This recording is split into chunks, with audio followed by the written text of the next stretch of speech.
All right. Is it over to me, as they would say? Okay. All right. Greetings in the name of His Imperial Majesty, Emperor Haile Selassie and Empress Menin Asfa. Welcome once more to the School of Sacrament, Rastafari University. As you would have known by now, our space is one which seeks to celebrate the Afrocentric cause. Today, our program is one intended for African Liberation Day, even though many of you would be aware that that actually was the 25th of May, which was yesterday. It's not unusual for us, however, to be opportunistic, and the Sunday offered us a better convening time. We hope that you all appreciate what we've done today. We have a very special guest who I will leave Ras Robbie to say a little more about. But just in the context of our school, this is our first program in a while. We thought African Liberation Day was a day we couldn't miss the opportunity to return to the public space. In another couple of weeks, you will also have another program from us, which is more or less dedicated to Father's Day. We'll share that agenda when it's available. But in the context of African Liberation Day, we wanted to make our mark in contributing to the dialogue of African freedom. As many of you are aware, African Liberation Day really seeks to emphasize issues of inequity and exploitation that really have suppressed and suffocated African spirits. The thrust to colonial decolonization, rather, has been one of the major galvanizing points for us. And we use this day, therefore, to reflect on our tasks as well as our victories and achievement. This year's is actually focused on education of African women, and SOSACRU has been a space that has diligently paid attention to the Rastafari woman.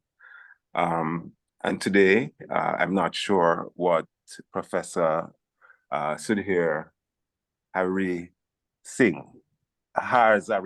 rather. That was the worst pronunciation of it, my apologies. I'm not sure what his emphasis will be, but I'm sure the overall conversation of the African situation will be significantly advanced through the ideas that he offers us today. I'm going to kick it over to our beloved Dr. Willette Bursford, just to provide us with appropriate invocation for the day. And then after that should be followed by Professor Robbie Shilliam, who will offer us the usual introductions for the speaker, the treat we're about to have. So that's it for me, and thanks again for joining us. Mama Willette, as we would say, it's over to you, and thanks. Yes, I give thanks, greetings, and blessings to the gathering.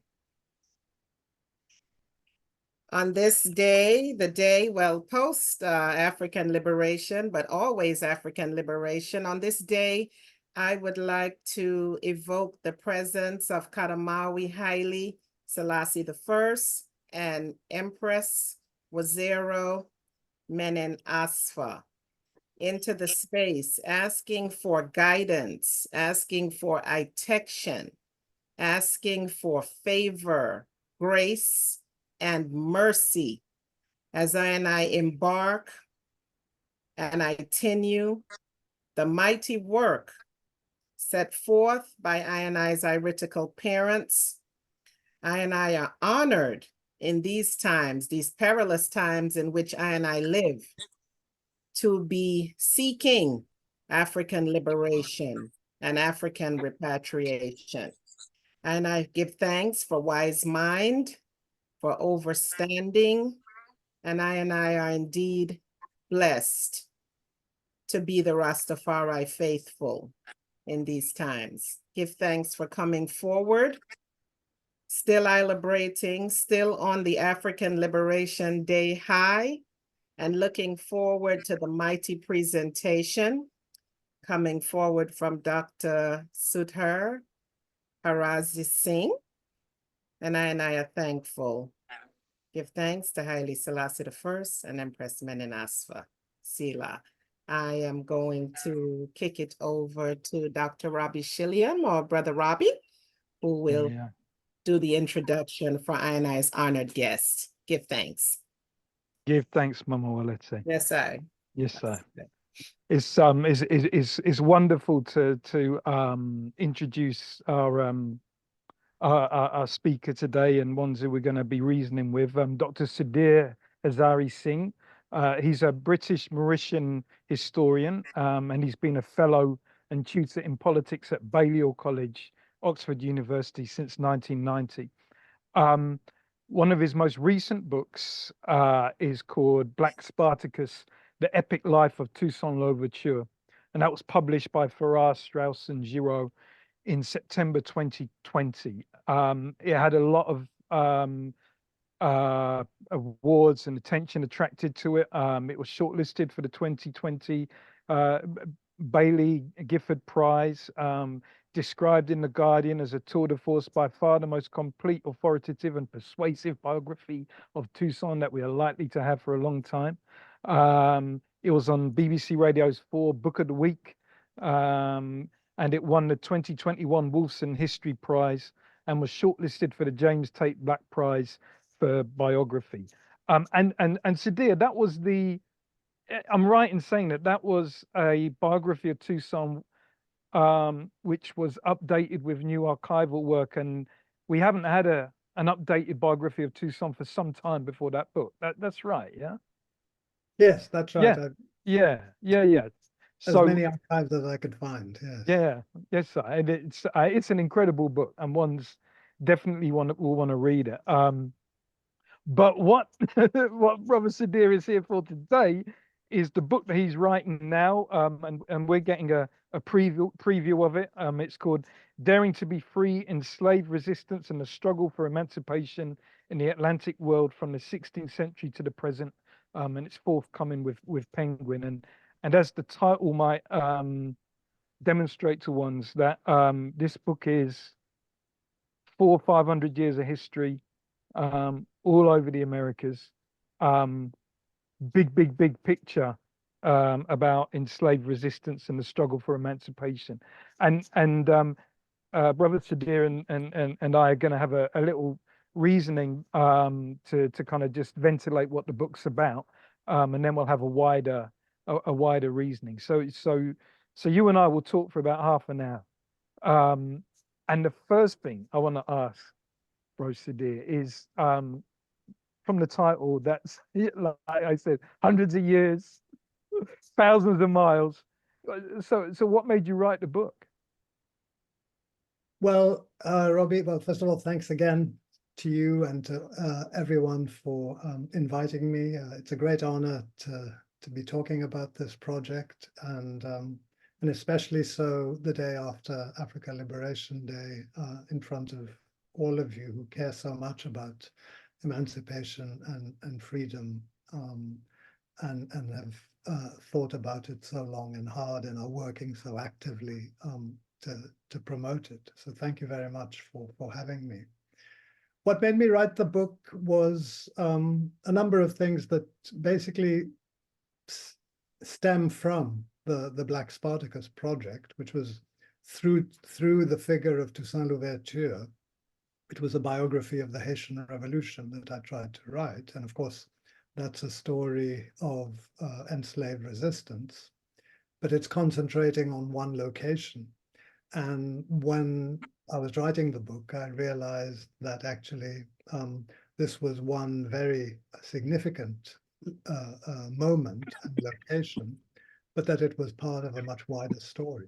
And it's this wider story that I'm now trying to tell, enslaved resistance, not just in Haiti, but across the entire Atlantic region, from the early 15th century all the way up through to the era of abolition. And I wanted to tell it differently this time because the biography of Toussaint Louverture is about one individual mainly. And what I came to realize very acutely was that actually the resistance of the enslaved operates mainly from the ground up, from ordinary men, women, and children. The enslaved children also resist. It's about group mobilizations, networks of solidarity. And so it's really the story of those anonymous foot soldiers and standard bearers and pilgrims that I wanted to try and tell in this book from their perspective. And I also, I mean, in a sense, partly kind of reacting against the sort of almost the exceptionalizing of the Haitian model. I wanted to talk about all the other successes that there have been, because we often, and I'm guilty of that myself in the Black Spartacus book, we often say that the Haitian Revolution was the only successful revolution of enslaved people. Well, yes and no, because actually it depends what you mean by success. But if you think about success in a slightly more sophisticated way, if you think about people coming together to fight for freedom, fight for dignity, challenge the institutions of slavery, then this was happening everywhere at all the time. And this is what I try and document in the book. And indeed, one of the things I try and do systematically, and it's very appropriate too, that you are thinking hard at the moment about the role of women in emancipatory processes. Women played absolutely major roles in enslaved resistance right from the get-go.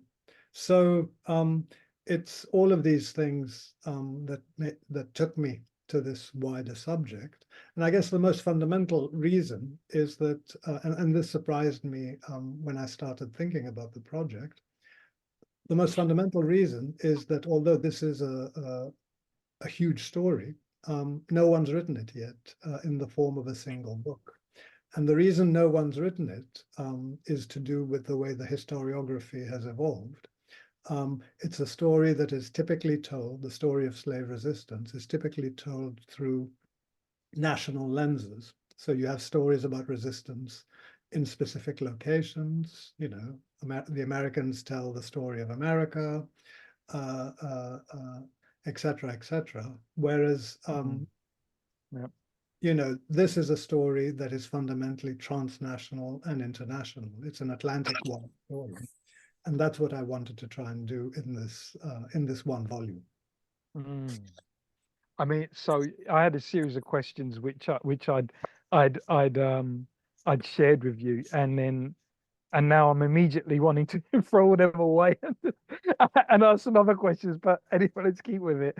I mean, what's quite stunning is the fact that for something as world-changing as African enslavement, that there is very few resources which bring everything together. You know, I mean, it's really quite stunning, right? But what's also stunning in the manuscript that I've read, and Haiti is a case in point, is that you really go back, right? And I wonder if you could tell us a little bit about that first instance of rebellion or marronage or resistance that you came across, where it was and why it might be important. The kind of context, yeah. Well, Africa, one of the things that surprised me, but that was just a reflection of my own ignorance, was how central Africa is to the story of enslaved resistance. Because for a lot of people, the story of resistance only begins once the captives have crossed the Atlantic and have reached the Americas. And insofar as resistance tends to be mentioned, sometimes people talked a little bit about revolts during Middle Passage, and people talked a little bit about that. But the idea that the continent itself was a site of resistance is something that hasn't been written about in a terribly systematic way. There are little glimpses here and there. And one of the things that emerged very clearly when I started digging in is that all the major manifestations of resistance that we know of, marronage, military resistance, spiritual resistance, maritime escapes, all of these things that are very common features of enslaved resistance in the Americas. These were all things that were happening in Africa, and they were happening from very early on. And in terms of large-scale insurrections, right, of course, we tend to think about the Haitian Revolution, the big revolutions in Jamaica in the 18th century as being the sort of large-scale uprisings. But Africa had a number of those as well. And the one that particularly caught my eye in terms of a very early one, which you were asking about, Robbie, is, you know, what happens in the equatorial island of Sao Tome in the 16th century. So the Portuguese take over Sao Tome and attempt to turn it into a sugar-producing colony in the 1500s. But as soon as they start introducing enslaved labor on the island, there's a massive phenomenon of flight. People escape and eventually entrench themselves in fortified settlements deep in the forests. This happens throughout the 1500s. And in 1595, there is a massive slave uprising by the Maroons, in effect. And about an estimated half of the Maroon population, the total was about 12,000, so 6,000 of them, wage war against the Portuguese. And this revolt lasted 3 weeks. It was led by a leader named Amador, who tried to actually capture the capital, was defeated in the end. But this was the first major, I think, uprising against Atlantic slavery. And Amador is still celebrated as a national hero in Sao Tome today. And in a sense, the insurgents won a moral victory because slavery-based sugar production was abandoned on the island in the aftermath of the rebellion. And when you look at African territories, you see many examples. I mean, Sao Tome is an example of uprising. What you also have are many other examples of territories that become bastions of fugitive settlement. So they don't wage war against the settlers, but they become areas of retrenchment. And one of the most enduring one of those was an area named Kisama, which is in Angola, you know, somewhere between Luanda and Benguela. And for a century and a half, this becomes a place where tens of thousands of people escape from their captives and find refuge there. So marronage is something that is constant on the African territory itself. Right. I mean, I mean, it is very interesting, right? Because I mean, you know, there's a lot for us to reason on in terms of that. What does success mean, right? Like most, you know, the majority of states in the world today are 70 years old, something like that, 60, 70 years old. You know what I mean? And you're just talking about a site where there was freedom and self-determination for over a century. In other words, some of these sites that you're talking about have had histories of self-determination which are longer than the histories of most of the independent states in the world today, right? So, I mean, I think, you know, when you start this kind of work where we're expanding the aperture geographically and also historically, then actually we start to get quite different ideas about what success is and isn't. And you know, the other thing that you bring in here, when you're talking about one of the most important first you know struggles against slavery being on an island off the west coast of Africa, you bring in something that's very important to Rastafari, which is this idea that there can't be a separation between the continent and the diaspora. In fact, you know, many of us say that the word sounds wrong. You know, diaspora is diaspora, right? Diasporas, right?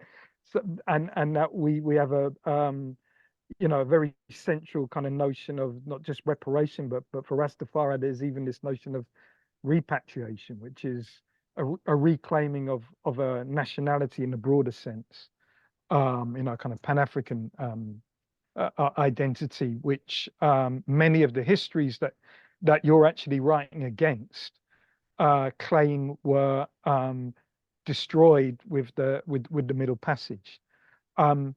One of the things that you noted, and you sent me this a week ago as well, was this. You had an appendix on terminologies, right? And you noted as well the importance of men and children and women in the struggle, and you had a terminology note on witchcraft, and I wonder if you could say a little bit more about that, because again, you're coming to this from the ground up, right? So you're not necessarily doing the kind of big men and women history. And so what you're trying to figure out is what is it that equipped people, what gave people the energies and the directions and the authority to wage struggles in conditions where they really should not have, where they should have just laid down and die. And in the manuscript, every now and then, you know, the spiritual aspect comes up really importantly for you in a very kind of almost material sense. And so I wonder if you could just tell us a little bit about that, and you know, the terminology of witchcraft and why you're a little bit cautious about it. Yeah. Well, here, among many other places, I benefited hugely from your advice, Robbie. So thank you again for that. But I guess what I was responding to there in terms of the big concept is this idea that slavery is a social death, right? The Patterson's idea. So there's this sense that slavery completely represents a complete annihilation of both the body and the spirit of the captive. And as against that, I think that obviously, if you accept that premise, then you can't really talk about resistance because everything has been taken away. But what I think is extraordinary about the captives is that from the moment they are taken, they imagine ways of allowing themselves to survive. It's never easy, and sometimes they pay incredibly high price for their resistance. But one of the principal ways in which they are able to resist is by creating these, what I call autonomous spaces for themselves, in which they can gather themselves and either commune with the lives that they had when they were in Africa, or invent new forms of spirituality. I mean, what is really fascinating about the spiritual realm is that it is one which embodies a great deal of variety. I mean, I guess I should start also by saying that African spirituality was itself something which was very eclectic, very fluid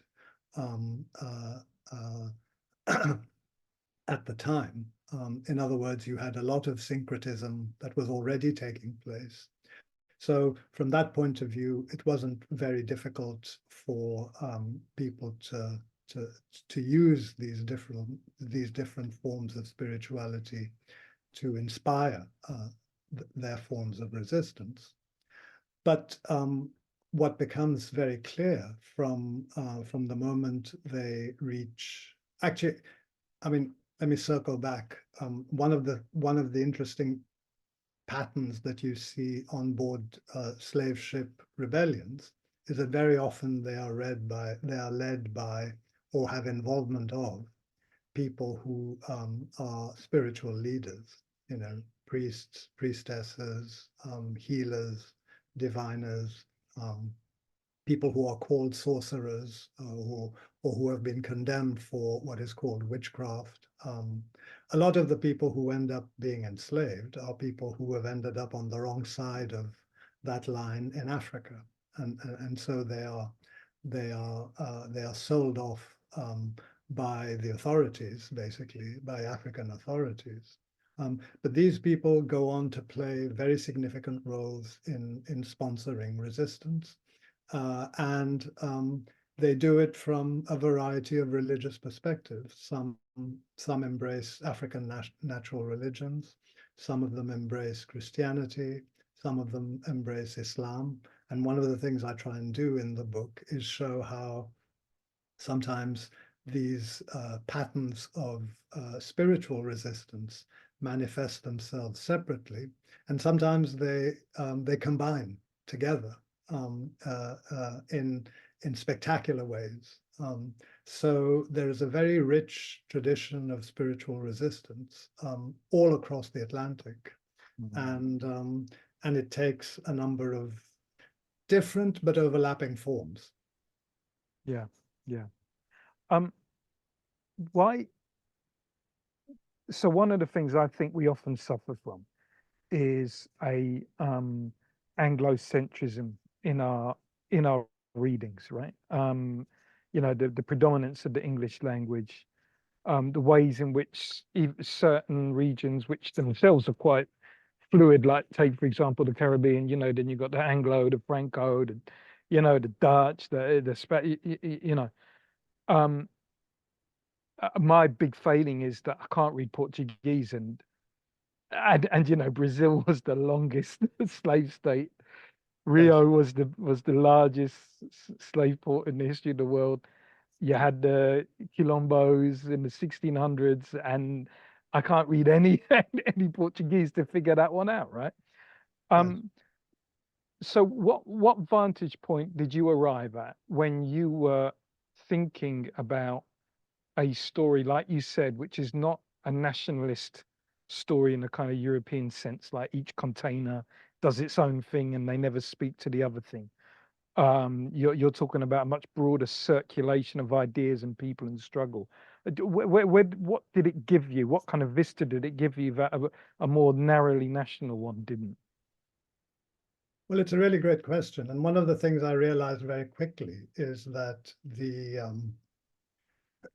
you know, the colonial fragmentation of the Americas naturally leads us to think that you know, the divisions between Spanish, Portuguese, Anglo, and French slavery regimes should matter. But in reality, if you're trying to place yourself from the vantage point of the enslaved, then these things didn't matter at all, or mattered very little. I mean, on occasion, it made a difference, right? I mean, there was a short period, for example, I mean, relative to the entire experience, when some places were seen as possible safe havens. You know, Florida was one. Haiti, of course, after it becomes independent, is a place where people want to go to and get to. But I think, you know, all the sort of obvious principles apply. Geographical proximity is much more important than what the colonial regime is. And, you know, to take an example that will be familiar to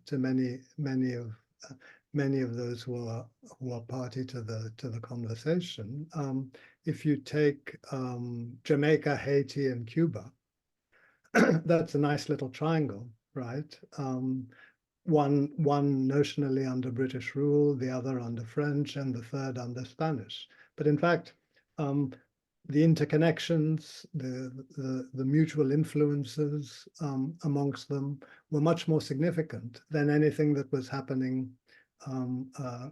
in terms of metropolitan colonial policies. And you know, we know now, and I think we have more to discover, but we know now how significant the events in Jamaica were for what happens in Haiti. Right. And we now know what happens in Haiti had a huge influence on at least 3 decades of revolutionary activity in Cuba.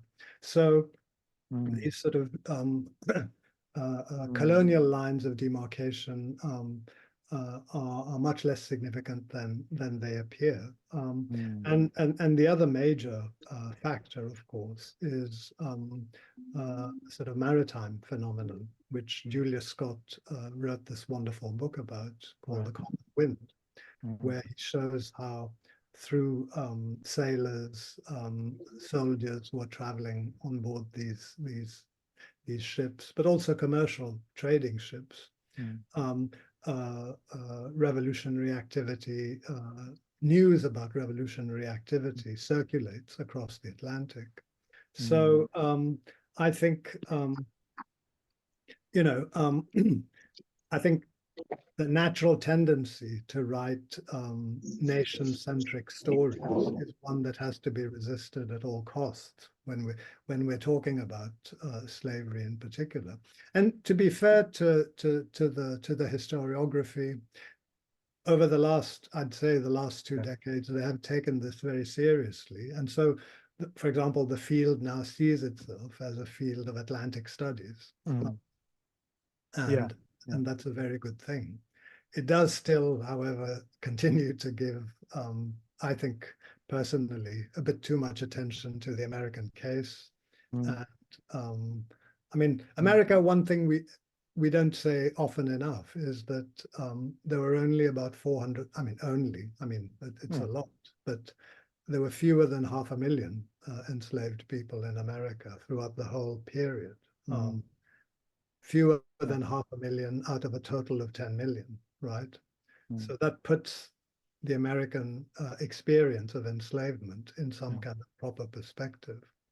But you don't always get that sense of perspective when you read what's produced by American scholars about American enslavement.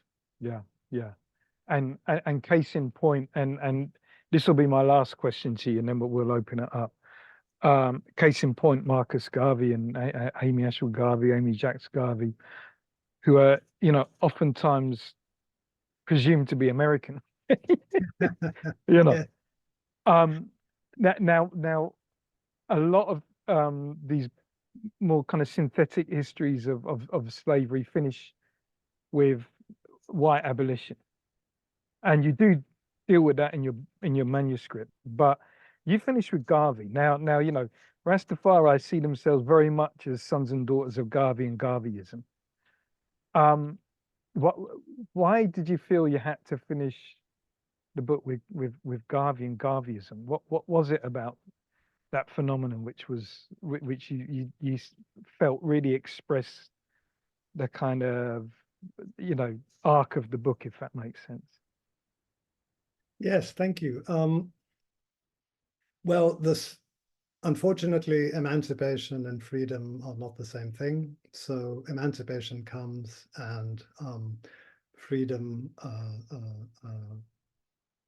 is is enjoyed briefly, in some cases not for very long, and in most cases it's accompanied by the reimposition of new or similar forms of material and cultural domination on Black people.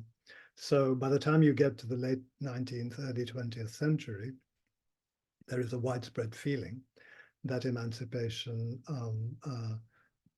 needs to be fought. You know, the battle for emancipation needs to be fought all over again. And this is the genius of Marcus Garvey, because he realizes that the only way in which Black people can be made to enjoy the freedom and dignity that they are absolutely entitled to, and which, after all, these societies, these colonial societies claim they are entitled to, right? So he's trying to make them live up to the things that they claim they believe in, is by this new campaign. And so Garvey creates the Universal Negro Improvement Association in 1914, and you all know the story. But the reason why I bring it in is that Garvey's entire rhetoric really comes out of the anti-slavery tradition.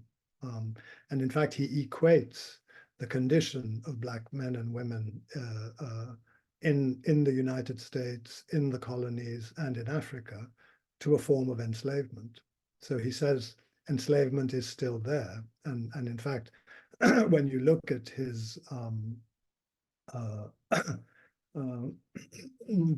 the declaration that the UNIA produces in 1920, it's very much equating Black oppression with a form of slavery. So it's the idea that colonialism and imperialism are a new form of enslavement that I think gives Garveyism such a strong appeal across the first decades of the 20th century. And Garvey is brilliant in so many different ways, but one of the ways in which he struck me as being so extraordinary was that he has these incredibly broad intellectual shoulders. So he reconciles all the different strands of the anti-slavery tradition. You know, just two examples. You know, the nationalist and the internationalist. They were sometimes pitted against each other in the 19th century.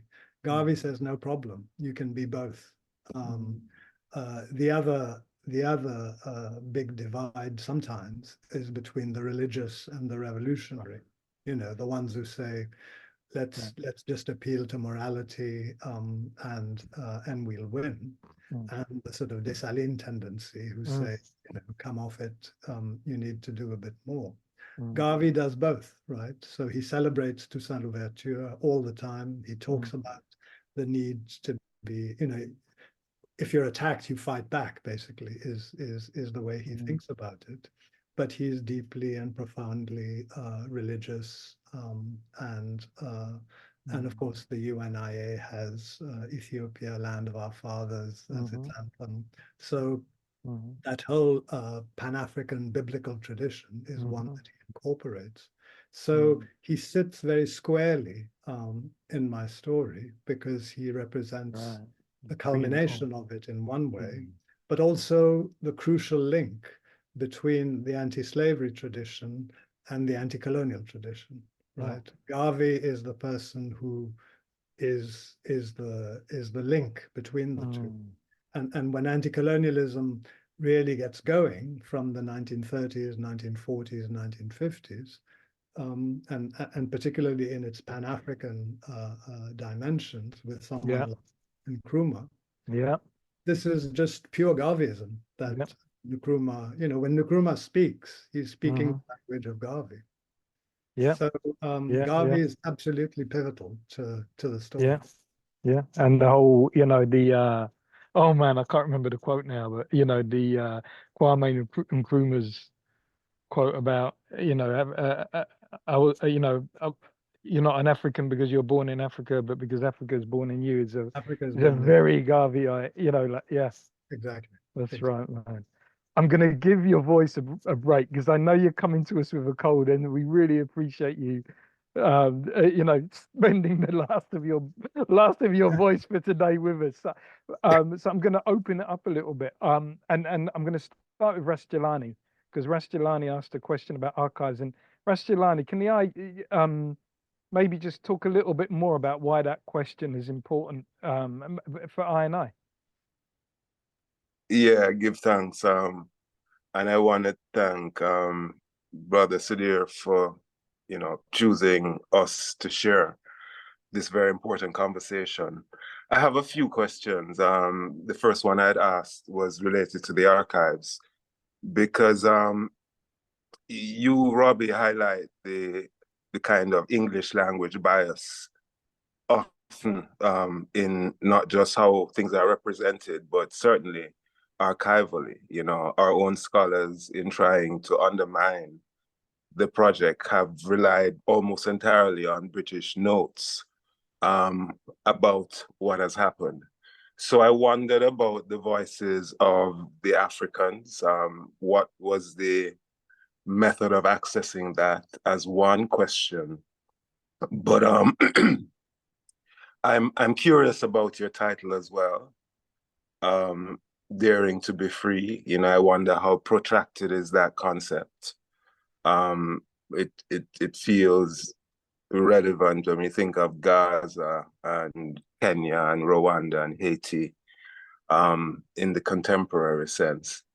But more critically, your presentation, it harps back to a kind of Eric Williams kind of framing of the project of modernity. And by that, I'm saying, if we were to use, if you were to use a different criteria for assessing, it seems as though we could be talking about a really Afrocentric world by virtue of colonialism. The narrative has given us Eurocentrism as our voice, but what we're talking about, Africa embedded in global development, which is the Williams argument and Rodney argument, etc. But really, that our scholars really need to be talking about quantitatively how this world is Afrocentric, just to survive. It continues with precious minerals that need to be mined for, you know, electric cars or cell phones, etc. But we continue to have the narrative of, you know, Haiti is the poorest country in the West, and you know, it's we lead with the Eurocentric discourse in all instances. I'm not sure if you can make sense of what I've said, but yeah, those are just some reactions. Archive as one of the central arguments or questions that I should ask.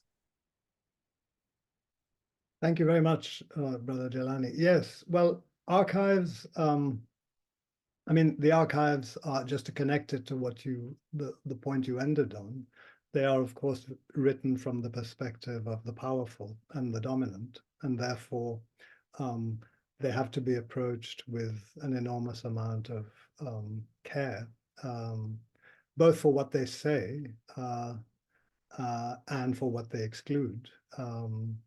What they say is sometimes useful in the sense that they at least acknowledge the existence of these African men, women, and children. And in some instances, as for example, in court trials or police reports, you will find quite detailed descriptions, but you have to read them against the grain in order to filter out all the biases. But what is even sadder from the point of view of the researcher is that there's so much that isn't being reported in the archives. The first of which is, of course, the languages that these men and women speak. Because the archives only reproduce material in European languages, but we know that most of these enslaved people spoke in their own languages. This was something that I realized when I was working on Toussaint Louverture as well. You know, Toussaint spent most of his time, you know, in an average day, 90% of his conversations, probably 95% of his conversations were in Creole. right? And he thought in Creole, right? Of all of that, we have no record, almost none. And yet, you know, I was fortunate because he left quite a copious archival trace in French.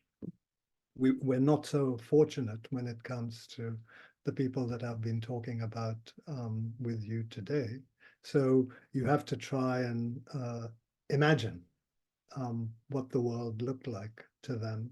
And that's why that was one of the advantages of taking this very broad view that I did, you know, from the early 15th century, early 16th century, all the way through to the 19th, because then you can see patterns emerging, and you can use those as substitutes almost for the kind of hard evidence that you would find in the archives. I mean, that's such an interesting and important point.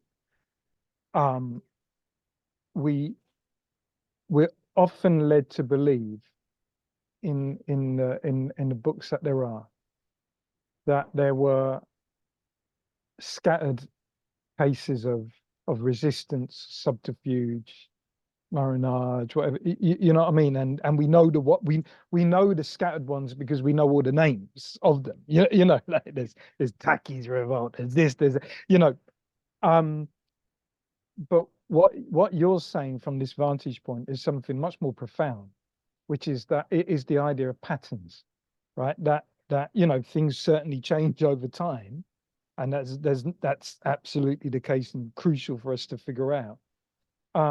But it's not as if people consistently start from zero. That there is, you know, and I think that, you know, that's when I was reading your manuscript, I kept coming across these, you know, these moments where I was like, well, yeah, that sounds familiar to me, right? So we got the patterns, and then we've got the changes over time. So we have, you know, obviously the whole abolition stuff is, it, you know, does change things, right? And I wonder in your story how you balance that, you know, the patterns and the idea that people are coming to things because they've inherited certain struggles, they've inherited certain resources from the spiritual to the profane, right? Yet times change, things shift. But how do you, you know, I just wonder how you do that at the same time as you're really trying to, you know, get into these very specific things, like someone speaks Creole 95% of the time, which you would never have got if you read C.L.R. James. No diss to C.L.R., but you know. No. Well, one concept that I found very useful to try and help me think through this exact problem that you've just enunciated, Robbie, is the concept of autonomy.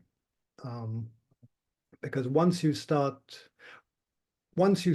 trying to think of these people as proto-Western liberals, right, which was the old way we were supposed to think of them, right? They came out of the Dark Continent where they were nothing, and then eventually they were fortunate enough to encounter the Enlightenment and the disciples of the Enlightenment, who then made them into human subjects. You know, that's what they're teaching in Florida again now. You know that, right? Like basically, apparently, slavery was good because it transmitted to enslaved people, you know, tactile skills. Yes, how to become good businessmen. Yeah, no.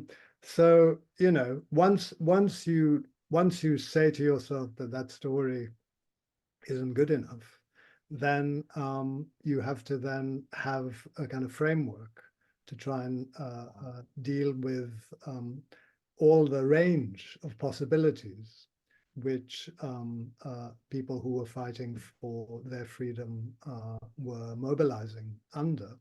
And that's what I think, that's what struck me as being very significant too, is that they had very different ideas of what emancipation could mean and should mean.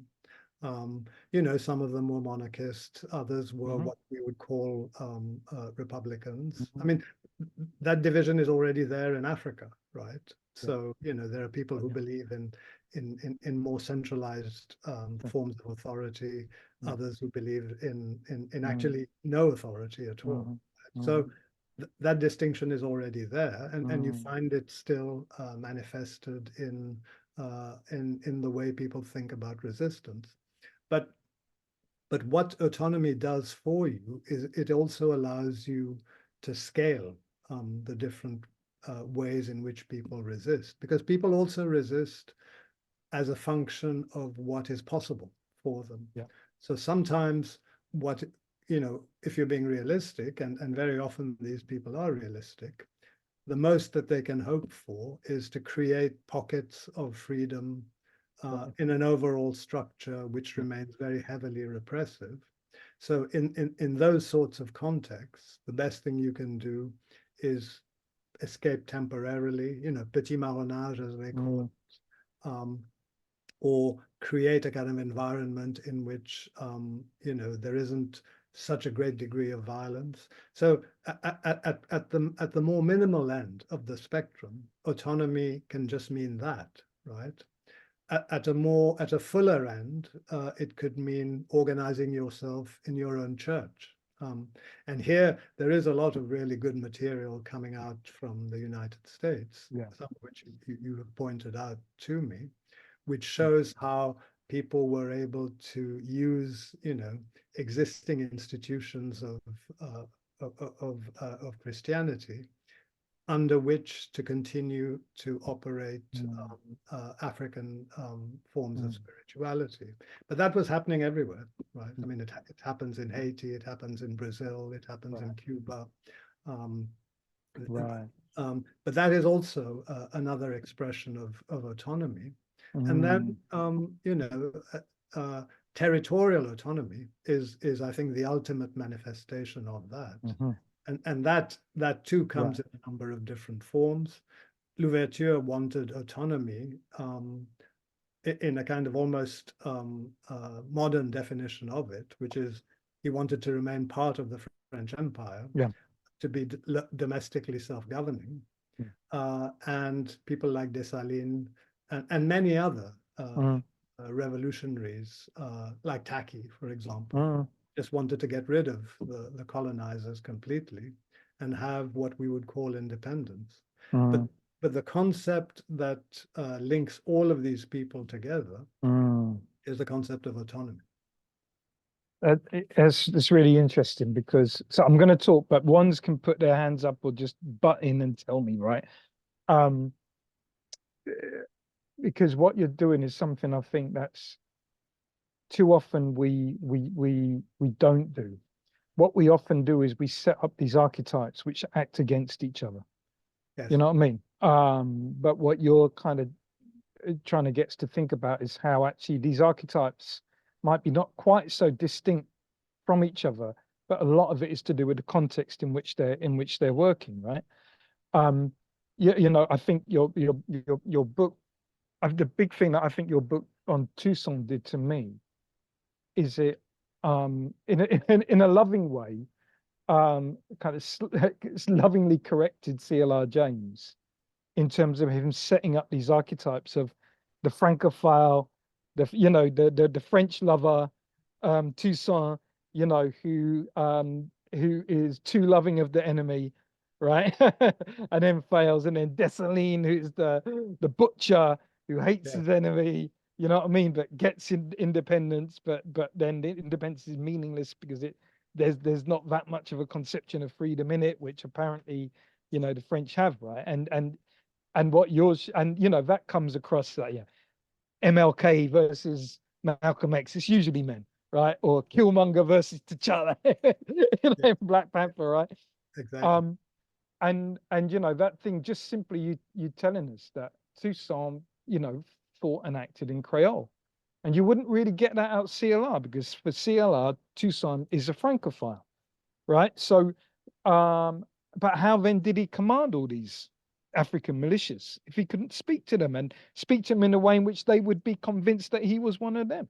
Do you know what I mean? So I mean, I'm just putting it out there. This idea about you have something about autonomy, as you put it, and then different times, different places, people have different perceptions of how it is that one gets to there, and that even even binds together that, you know, distinction often between the spiritual and then the political, you know, small p kind of political, right? Yes, exactly. And it's the capacity, and now I'm talking about the leaders, but it's not only the case of the leaders, the capacity to operate on multiple registers. One of the things I find very frustrating about a lot of the American literature is that for example, when they talk about religious influences, it has to be religious influences that are American based. I mean, I was just sent by my publisher a wonderful biography of Nat Turner that's about to come out called Prophet Nat. And it's a wonderful reconstruction of how Nat Turner's political philosophy and religious philosophy was shaped by American evangelical thinking, and it's, you know, it's very persuasive. Except that wasn't all that animates Turner, because when you look at, you know, just the dates that he chooses for his insurrection, you see that Haiti is like a huge presence in his mind as well. So, you know, you don't have to be the one or the other. You can be both. And for all these folks, they never felt they had to make that choice. They just embraced everything all at once. Got you. I have another thing I wanted to come back to about what counts as success, but I was just seeing if any other ones want to come in with something.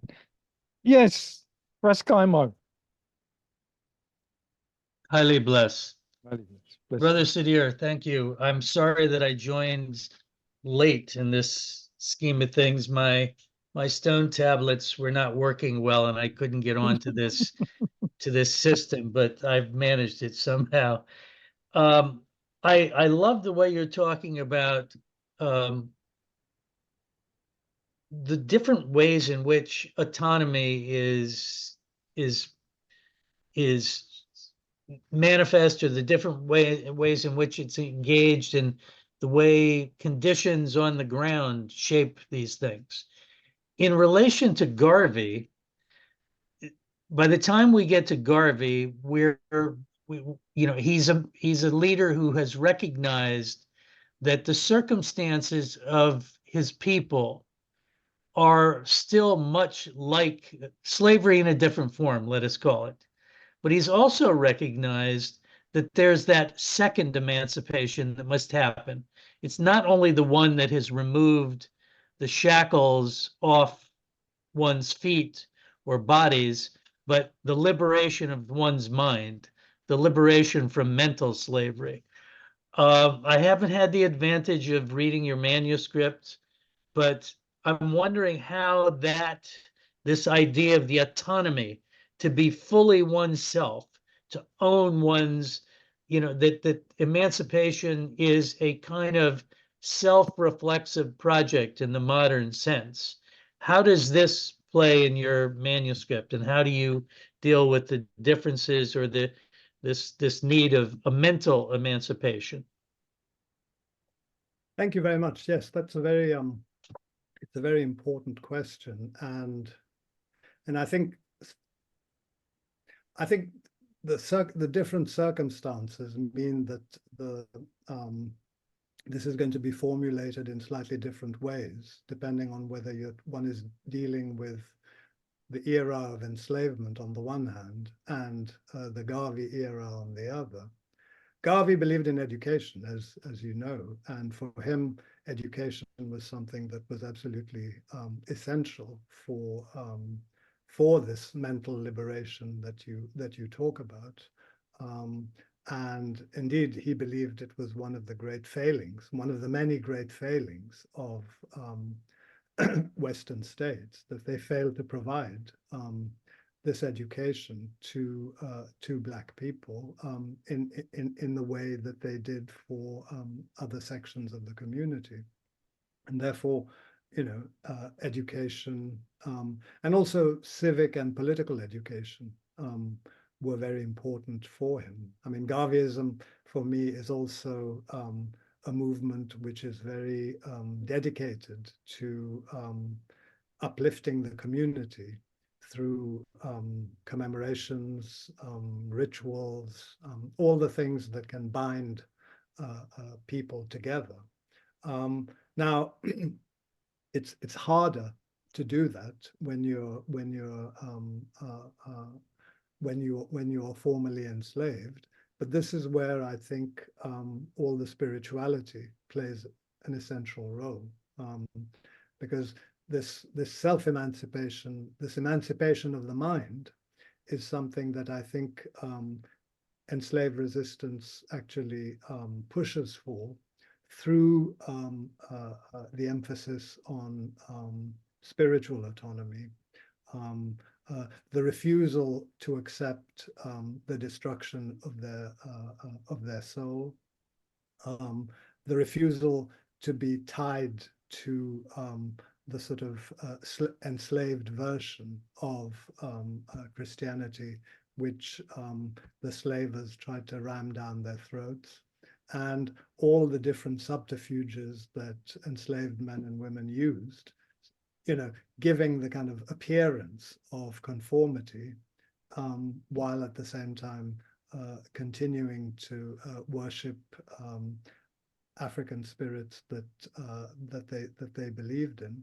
So I think that's the way in which in the 18th, 19th century, and of course long before that, this emphasis on spiritual freedom was maintained by the enslaved. I do have a follow-up question, Yes, which sir. would be, we're very aware through the literature that exists that how the Haitian Revolution inspired other enslaved Africans in the diaspora to resist. The Nat Turner, Gabriel Prosser in the U.S., and I'm sure that there were impacts across the Caribbean. But I'm curious, is there a literature or is there an archival trace of how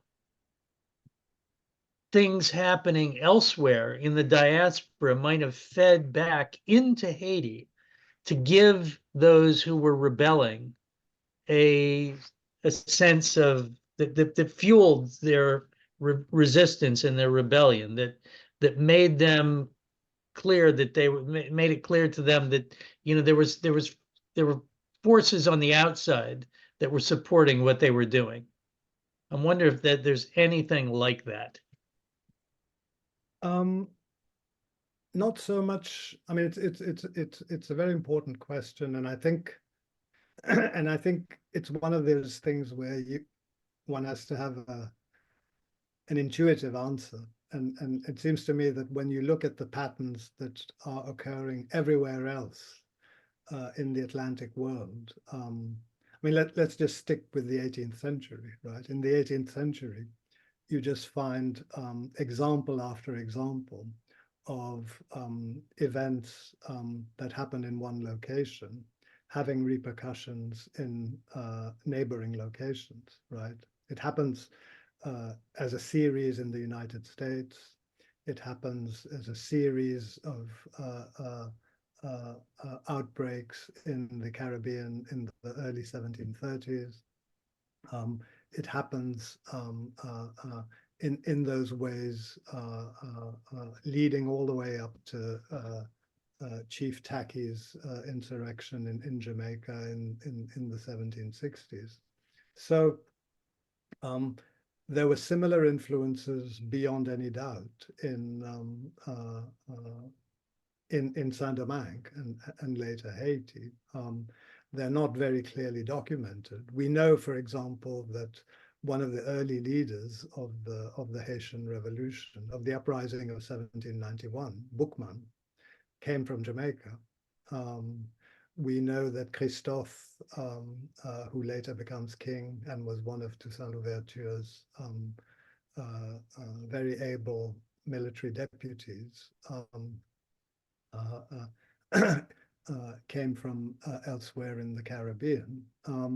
But we don't have a kind of clear documentary trace of the way in which those influences were manifested. But they were definitely there because people were traveling quite a lot from one location to another, all the way through the 18th century. So I personally don't have any doubt that this is part of the internationalist story.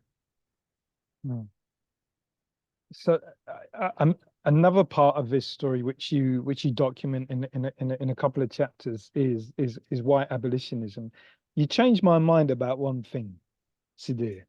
So you know, I tended to view the white abolitionists as at best misguided, but you know, very duplicitous in their understanding of what abolition should be, and it's really just a different form of servitude that they're after, right?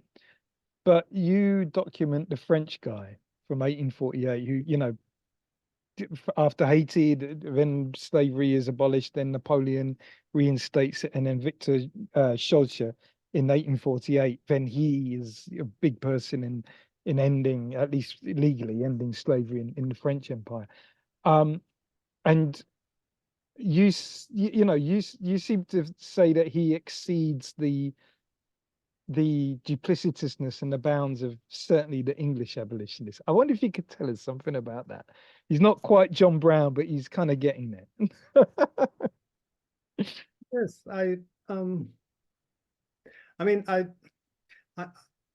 I'm naturally a Francophile, so I tried very hard in this case not to go overboard and credit him with things that because of course in France he is the kind of he's seen in the same way as Wilberforce is in Britain, and as Lincoln used to be seen. I mean, Lincoln's image has taken a bit of a knock, quite rightly, given his actual views about African Americans. But Schœlcher, I think he is the real deal. I mean, he's fortunate in a number of respects. One is that he comes to this story quite late. So by the time he's engaging with slavery and abolition of slavery, I mean, the French themselves have already gone through it once, and so he's going through it again. So he has some experience of what needed to be done. Because you say that didn't you say he's got a prior history here, right? Himself, isn't that right with Haiti? And well, he has the general history and experience and knowledge of what the French have done and done badly. And crucially, and crucially compared to I would say most European abolitionists, he actually goes to Haiti.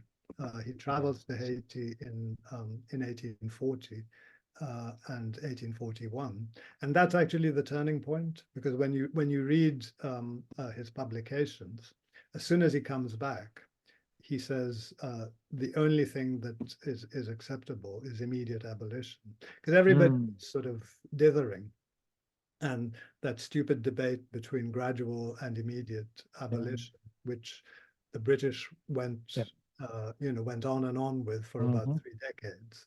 You know, the French were still stuck in that, including most of the French Republicans. And once Schulze comes back and says it has to be immediate and there's no other way, everybody else then falls in line. And the other big difference between him and, for example, someone like Wilberforce is that Schulze is a huge admirer of Africa and a genuine admirer of Africa, right? I mean, he has some pretty nasty things to say about Haiti by 1840, right? Because the regime has started to go in a rather unfortunate direction. I mean, largely as a result of the economic crisis, the debt,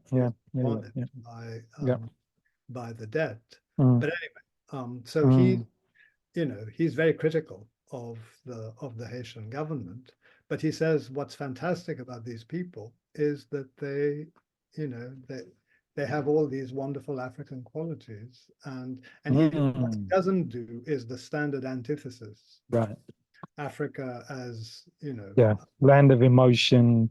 Yeah. All that spirit, heat versus cold rationality, and exactly. He doesn't dabble in any of that. He just is just straight. So if there is one emancipator who I think by and large, I mean, he's not perfect because he also supports the one-sided compensation of the white settlers in 1848. So he gets that wrong. But by and large, I think he is, compared to all the others, he's an immensely creditable. And I mean, it's certainly in the Anglo world, that kind of thing gets no oxygen because it's all about Wilberforce, right? Do you know what I mean? And the only good abolitionist is the gradual abolitionist, right? Yes. Exactly. Right? Exactly. Yeah. Exactly. And I think it's really important as well within the broader context of all this stuff to draw out those counterpoints. So I had one or two more. I'm still waiting for ones to come in if ones want to come in. But I thought. Is that Raseku? Raise your hand, Raseku. Your mic is muted. Good, thanks.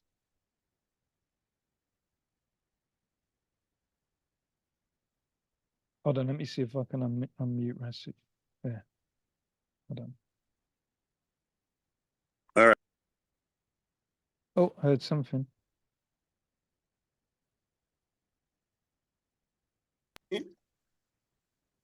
Greetings, Ross Robbie. Yes, I. Yeah. Go forward. I wanted to ask Comrade a very pertinent question in relation to his document. Very touching exposure of what he has recently said. But I wanted to draw a reference and ask him, how does he connect what is going on in South and Central America with the likes of Simon Bolivia, who was funded by the Haitian revolutionaries, the Haitian Revolution, to go out and free the slaves.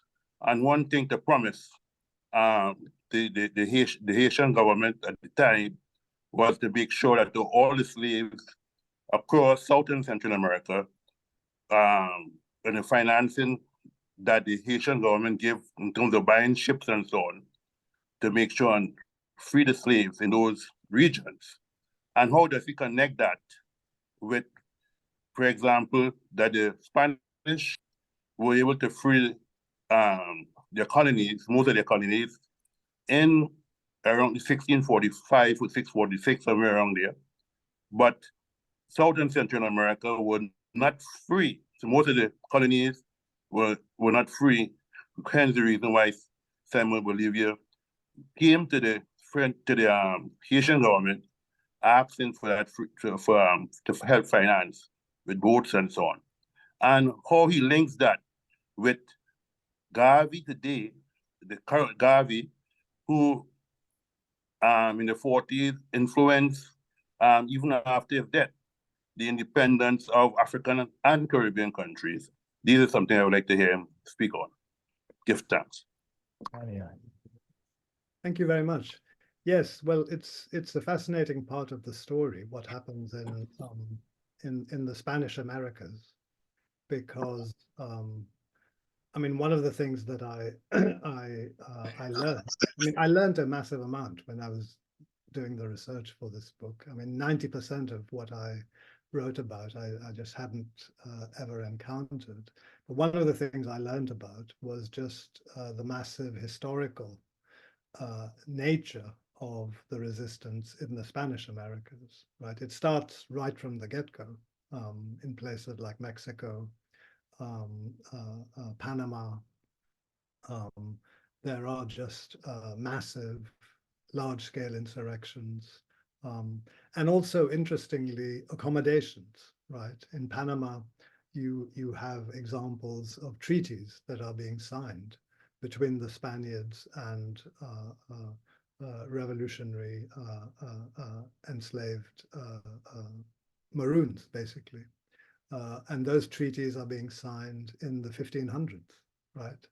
So a lot of the things that we think are part of the so-called modern aspects of the conflict were happening right from the get-go. That reinforces my one of my conclusions, which is that this is just one unified story. You know, it isn't a story which has different temporalities. It's basically the same thing that is happening, with different inflections, of course. But it's basically the same story. By the time you get to the 18th and early 19th century, then the Spanish Americas are very much in effervescence. And part of that effervescence comes out of the Haitian Revolution, because the impact of the Haitian Revolution in Central America and in the northern part of South America, you know, Venezuela, Colombia, Peru, is huge. And so you have all these uprisings. And it's in that melee that Bolivar tries to push his advantage, and he gets support from President Pétion,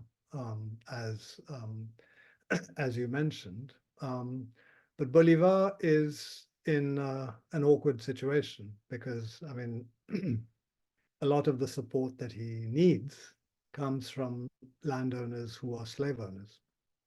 So even though he promises, Bolivar promises that he will abolish slavery quickly, by the time he reaches a position in which he's able to shape the policy on the ground, he doesn't actually move forward with that abolition. So his actual record, rather than his rhetoric, is different from his rhetoric. But he's definitely someone who benefited quite significantly from Haitian support. And that Haitian support, I think, is proof that even though Haiti claimed that it didn't really want to intervene in the internal affairs of other countries after its independence, that that in many cases it did. And even when it didn't do so directly, the Haitian example was one which was very inspiring to the peoples of the Americas. Good, thanks. You know, I want to, as we kind of, you know, go from the middle now, we're getting towards the end. I wanted to just come forward again to this thing you said at the beginning, and when I read your manuscript, I thought he's got a beef with some of these historians. I'm going to read a little bit out from one of your paragraphs at some point in the book. The underground movements of 1940-45, you're talking about the resistance to Nazism, right? May not have militarily defeated Nazi Germany, but they performed important functions such as sabotage, intelligence gathering, delegitimizing collaborators, and maintaining national dignity. Likewise, And this is also our response to the more pessimistic analytical turn in slave historiography. Critical slave agency should be evaluated beyond the single criterion of whether it led to the overthrow of slavery as an institution. We will see that its different manifestations had measurable impacts on the material and psychological foundations of the slave order, as well as promoting notions of Black power, dignity, and autonomy. So I thought that was a really important and telling paragraph in your book, Sudhir, which is, so you think, and it comes back to this question about success, and from a 500-year history, thousands of miles of interconnections, including with the African continent, what it is that we count as, or how it is that we should gauge or evaluate success. Why do you think that historians have been pessimistic about this story, and how are you trying to correct it with this idea of it's not just those moments of winning a war, for example? Well, I think part of the failure, part of the reason why the criterion is so narrow is that too often the perspective from which resistance is being evaluated is not really the perspective of the enslaved peoples themselves, right? And I think once you start to think about it from their perspective, then you at least open the door to the possibility of interpreting it in a much more meaningful way, and I think also a more subtle way. What I think one needs to do when one thinks about success is to think about it both in terms of what the actions of resistance did to the slavers, right? What costs did it impose upon the activity of enslavement, the activities of enslavement? If you think of enslavement as a system, what are the consequences of resistance? And they were significant, right? They killed settlers, they disrupted their economic activities, they forced them in many occasions to stop the import of captives. This is happening all over the place, all over the time. In America, in the USA, typically, whenever there's a big uprising, for the next 10, 15 years, they stop bringing enslaved men and women in. So there are all sorts of material consequences, right, to the slavers that seem to me to count as success. And that's one set of criteria. But in a way, that interests me less than the other set of criteria, which is, what does it mean to the people themselves, to the people who are resisting? What does it do to them? Once you start thinking about it like that, it's all about self-empowerment. It's about the refusal of social death. It's about forming collective communities in which people govern themselves. It's about protecting the weak.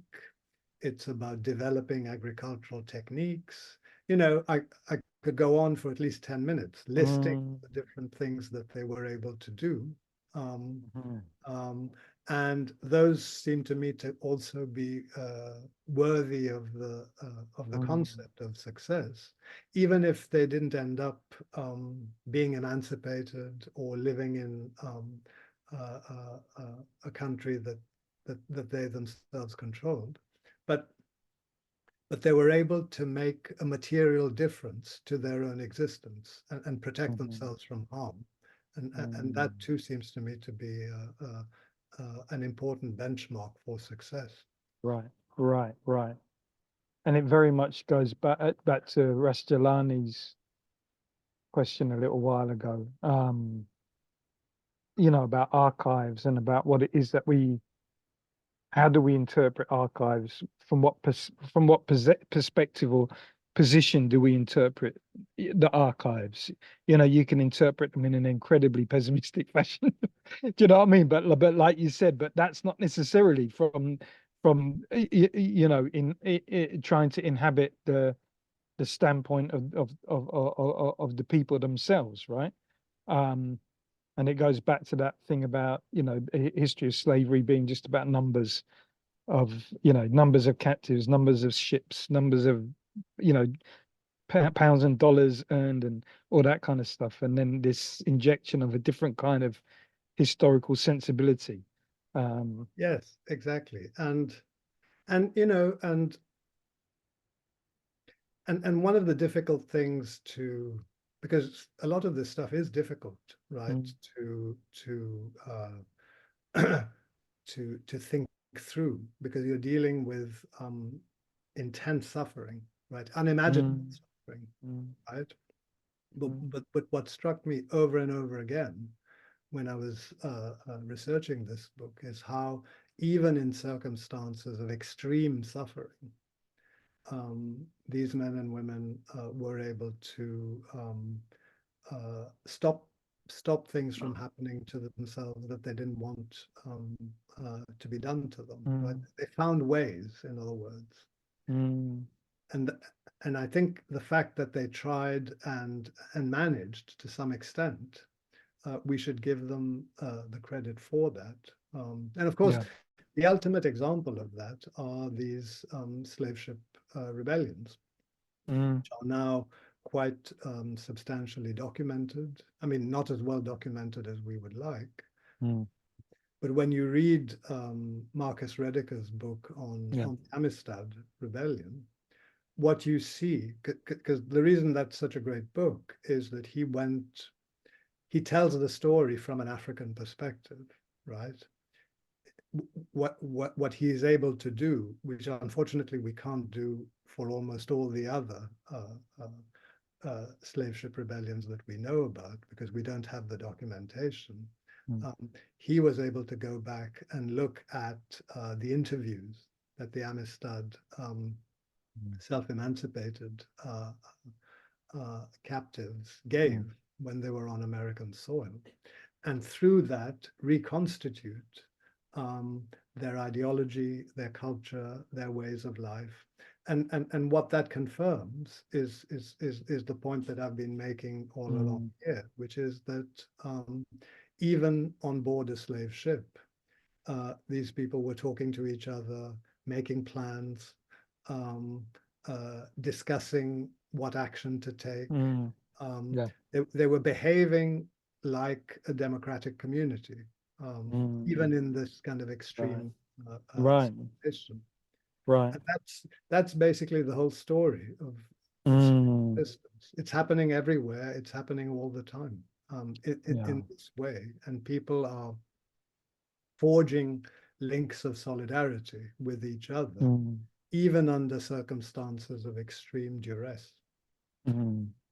And the last thing, I know Restolani's got his camera on, so he's waiting, but just one last thing coming out of that. And I'm thinking about the work that ones like Mama Waletse do in the Rastafari community, retrieving and amplifying the works of Rastafari women. This perspective that you're laying out here and the way to do this kind of history and the way to tell the story, you can't tell it unless you include the women. And I mean, you do that in parts of the book. You know, once we get this sensibility that you're talking about, it can't just be a man thing. That's absolutely right. And, you know, to stay with the slave ship rebellion example, women are very often the key providers of intelligence, because they were sometimes, not always, but sometimes they weren't kept chained below deck in the same with the same degree of constraints. So they had more mobility, and they were able to transmit information to the folk who were below deck. But women run the whole spectrum of resistance. as far as I can make out, and I write about it in various places across the book. They are very important actors when it comes to the provision of spirituality, priestesses, healers, and one of the things that we discussed, you and I, Rob, when we were talking about the draft, is that one of the mistakes sometimes people make is to isolate the spiritual from the revolutionary. It's as if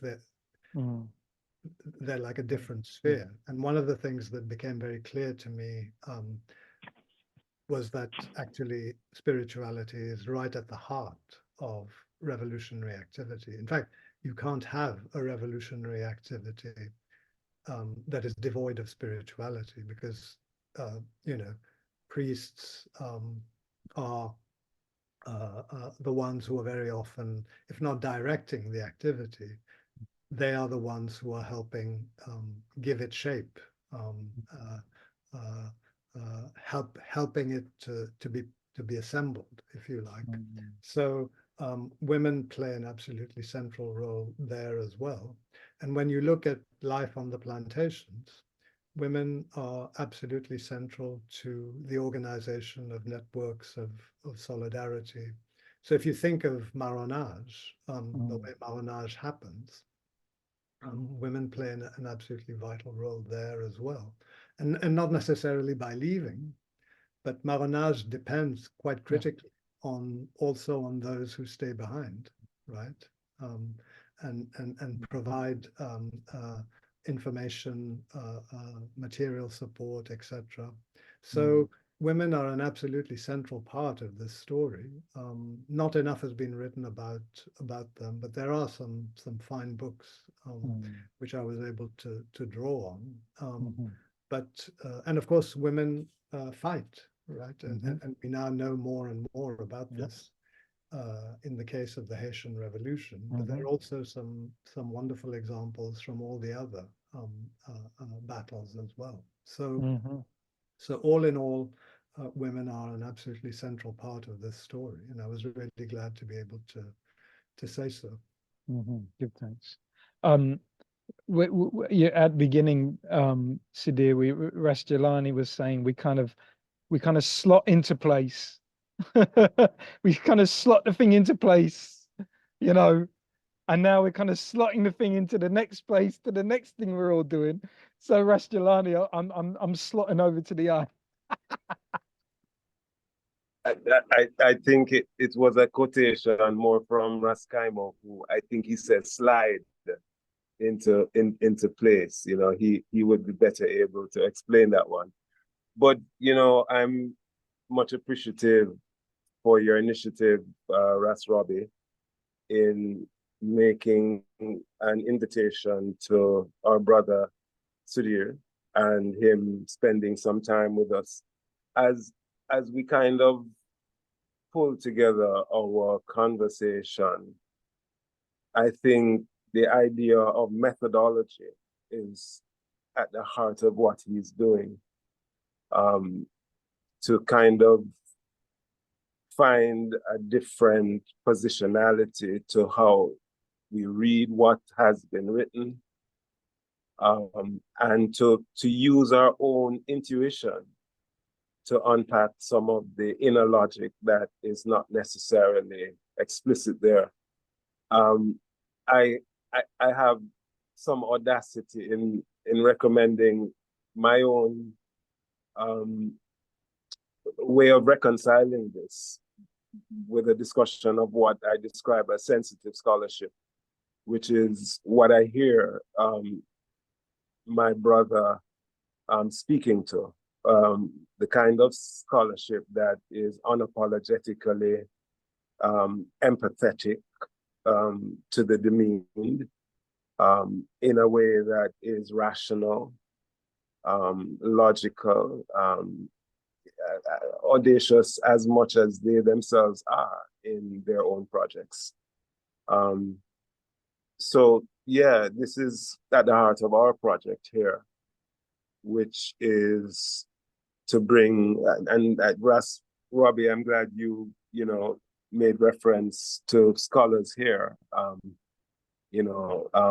Sister Willetti and the women's work in charting what is being described as the matriarchal shift within Rastafari, but also, the work being done on Empress Menen, which I think speaks to the kind of methodology we hear in front of us, which is, reading her work in a way that helps to develop a body of work as to how she inspires women and sets an example of such work. Our brother Jake Homiak as well has done ethnographic work, which is included in my description of sensitive scholarship, which really gives voices to the otherwise silenced voices in the conversations that we hear as history. And yeah, inner logic, persons like Monique Badassi and others who are looking into archives that are otherwise not usually considered, and making those archives a part of what we can also use to draw our own conclusions. So, yeah, man, I'm reminded of that I think she might be Brazilian scholar, Ana Lucia Aroha, I think her name is, who did some comparative work on the idea of repair or reparation throughout slavery. And she also, does this transatlantic work. It's, I think it's one of the pioneering work in doing what our brother here is striving to do. So yes, my good brothers, sisters, I am left, I would imagine, Sister Colleen, to ask you to move the vote of thanks, perhaps, and then perhaps to ask our brother Robbie, Elder Raseku, to close us in the usual way that we would in this space. But yes, my sister Colleen, are you able to do for us the requested? For the name that when I speak to you again, I will pronounce it very, very correctly. Dr. Sudhir Hazareesingh. Thank you so much for sharing some time with us this evening. I wanted to take the opportunity to acknowledge some people online who we don't usually see in the SOSACRU space, but is very much a part of the community. I wanted to say hi, Bongo Wisely Tafari. Ras Robbie did recognize you in the chat. Kwasi, I see that you're there. Thank you so much. Sister Lebo, thank you for joining us as well. I'm also seeing Jake, your household, Jill Homiak is there. Thank you. Dr. Sheila Levi Chung, who was here from very, very early. Thank you all so much for taking part in this conversation. With the permission of our guests, I'm hoping that we can share it via Facebook and YouTube for continued conversation and insights on it. And with that said, I'm going to move over to Raseku to seal us up. Thank you, Jelani and Ras Robbie. Thank you.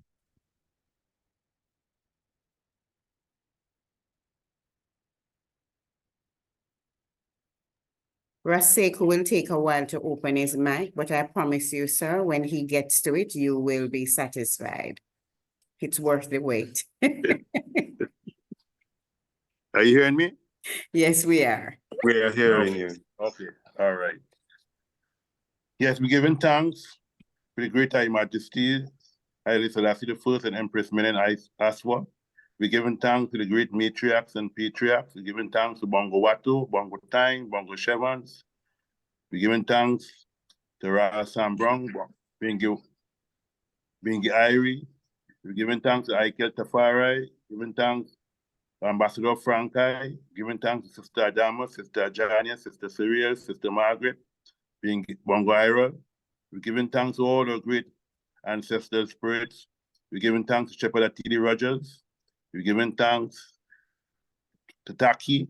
We're giving thanks to Ra Sambrong. We're giving thanks to Leonard Howell. We're giving thanks to Robert Hines. We're giving thanks for Shepherd at T.D. Rogers again. We're giving thanks for Nathaniel Hibbert. We're giving thanks. We're giving thanks for the High Priest Emmanuel. And we're giving thanks to Marcus Garvey Jr. We're giving thanks to all the great ancestors who continue to guide I and I in this time, in this great time. And we give thanks to all those who are here today to share their insight. And we're giving thanks to our great comrade Singh, for his impasse and for his great share, to be able to share all this great information with us about our past and our present, and even as we look forward to the future. We're giving thanks to the great High Majesty Haile Selassie I and Empress Menen Ashford. And we give thanks to all who shared and contributed to make this an eventful session. Rastafari, Haile Selassie I and Empress Menen Ashford, live forever and forever. Give thanks. Rastafari. Give thanks. Give thanks. Rastafari. Give thanks, Rastafari. Yeah, thanks.